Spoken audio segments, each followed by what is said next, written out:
வணக்கம் நண்பர்களே, எல்லாம் எப்படி இருக்கீங்க? நல்லா இருக்கீங்களா? நல்லா இருப்பீங்கன்னு நினைக்கிறேன்.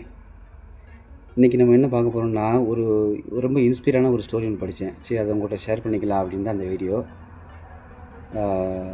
எல்லாத்துக்குமே காம்படிஷன் இந்த உலகத்தில் இருக்குது. நீட்டு போனாலும் சரி, யூபிஎஸ்சி, எந்த எக்ஸாம் எழுதினாலும் நம்ம காம்படிஷன் இருக்குது. அதுக்கு மெயினாக நமக்கு பொறுமை ரொம்ப முக்கியம். ஒரு டைம் 2 டைம் ஃபெயில் ஆகிட்டோமா, விட்டுட்டு போனோம் அப்படின்னா நம்ம ஆக முடியாது, பாஸ் ஆக முடியாது. இது ஒரு சின்ன ஸ்டோரின்னா, இது உண்மையில் நடந்தது. உத்தரப்பிரதேசத்தில் அபிநந்தன் யாதவ்னு சொல்லி ஒரு ஒரு பையன். அவன் காஜியாப்பூர்னு சொல்லி ஒரு சின்ன கிராமத்தில் யூபியில் பிறந்தவர். ரொம்ப வறுமை கோட்டுக்கு கீழே உள்ளவங்க, ரொம்ப கஷ்டப்படுற ஃபேமிலி, எந்த பொருளாதாரமும் இல்லை.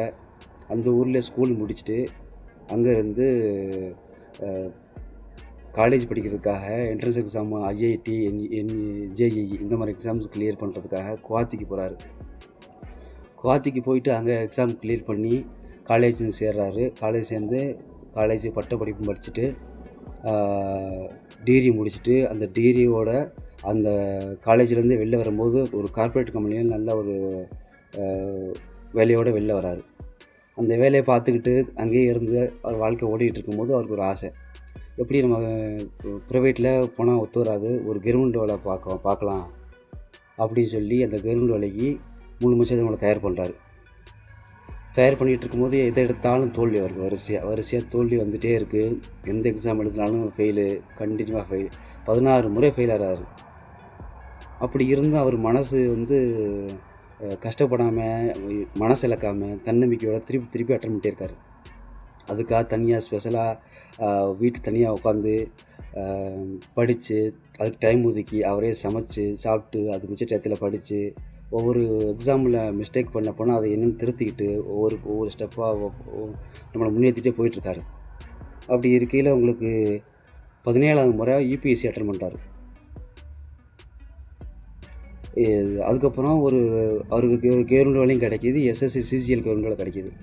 அதில் கொஞ்ச நாள் படியாட்டார். கொஞ்ச நாள் வேலை செஞ்சுட்டு இருக்கும்போதே அதுக்கப்புறம் அவருக்கு அதில் போர் அடிக்க ஆரம்பிச்சிருது. என்ன வாழ்க்கை ஒரே மாதிரி போகுது, இன்ட்ரெஸ்டிங் இல்லை, சரி இனிமேல் கொஞ்ச நாளுக்காவது நம்ம ஒரு கவர்மெண்ட் வேலைக்கு, ஃபோர்ஸ் வேலைக்கு, இராணுவத்துறைக்கு தேர்ந்தெடுப்போம், அதுக்கு போகலாம் அப்படின்னு சொல்லிட்டு அதுக்கு உயர் அதிகாரியான ஐபிஎஸ்சியில் அசிஸ்டன்ட் கமாண்டர் பதவிக்கு அப்ளை பண்ணுறாரு.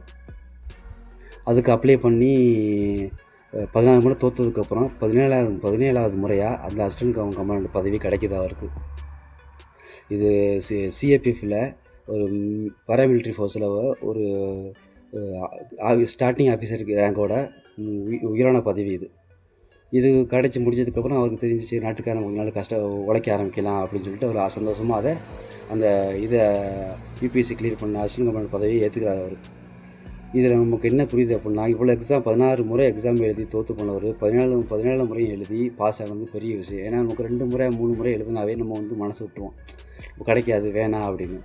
இது நம்ம அட்டன் பண்ணுறவங்க டிஎன்பிஎஸ்சியும் சரி, குரூப் 2, நீட்டு எதாவது சரி, யூபிஎஸ் ஆனாலும் சரி, எதாக இருந்தாலும் சரி, என்ன கவர்மெண்ட் எக்ஸாம் அப்ளை பண்ணுறோம், அதனால் ஆஃபீஸர் ரேங்கு பெரிய கேட்டகரி அப்ளை பண்ணுறோம்னா எடுத்தோன்னா நமக்கு எதுவும் கிடைக்க போகிறது கிடையாது. இப்போ சாதாரணமாக ஒரு கான்ஸ்டபிள் அட்டன் பண்ணாவே எவ்வளோ காம்படிஷன் இருக்குது, எவ்வளோ ப்ரிப்பேர் பண்ணணும், எத்தனை டைம் தோற்று போகணுங்கிற மாதிரிலாம் எல்லாத்துக்குமே இருக்குது. அவ்வளோ கஷ்டமாக இருக்குது. இப்போ ஆஃபீஸர் கேட்டகரிங்கும் போது கொஞ்சம் இன்னும் ஜாஸ்தியாக இருக்கும். நம்ம வீட்டை விட்டு இறங்கி கொஞ்சம் தூரம் போனதுக்கப்புறம் தான் வெற்றியே கிடைக்கும். வீட்டுக்குள்ளே வெற்றி கிடைக்குமாங்கிறது வாய்ப்பு ரொம்ப கம்மி, கிடைக்காது. 95% கிடைக்க வாய்ப்பு இல்லை.